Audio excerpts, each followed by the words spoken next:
أعوذ بالله من الشيطان الرجيم بسم الله الرحمن الرحيم ولا تهنوا ولا تحزنوا وأنتم الأعلون إن كنتم مؤمنين صدق الله العلي العظيم درود شريف اللهم صل على سيدنا نبينا شفيعنا وحبيبنا ومولانا محمد صلى الله عليه وعلى آله وأصحابه وبارك وسلم শুকরিয়া আদায় করতেছি মহান রব্বুল আলামিনের দরবারে।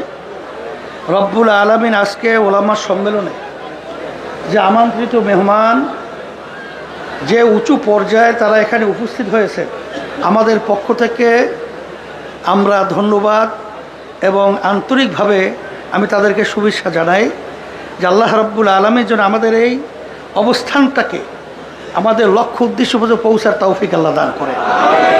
আর সাথে সাথে আমি যেটা লক্ষ্য করেছি, 53 বছর স্বাধীনতার বয়স, 54 বছর চলছে। এখন বর্তমানে বাংলাদেশের যে পরিবেশ পরিস্থিতি এবং সমস্ত মানুষের যে আশা আকাঙ্ক্ষা, এরকম ইসলামের পক্ষে এরকম আমি আগে পরে কখনো দেখি নাই, শুনিও নাই। আল্লাহ রাব্বুল আলামিন যেন আমাদেরকে এই পরিবেশটাকে সুন্দরভাবে বাস্তবায়নের ইখলাস নিয়ে তৌফিক দান করে। রব্বানা আতিনা ফিদ দুনিয়া হাসানা ওয়া ফিল আখিরাতি হাসানা ওয়া কিনা আযাবান নার। আল্লাহ সম্মেলনকে দিনের জন্য কবুল করে না, সর্বদিক থেকে আপনি হেফাজত করেন।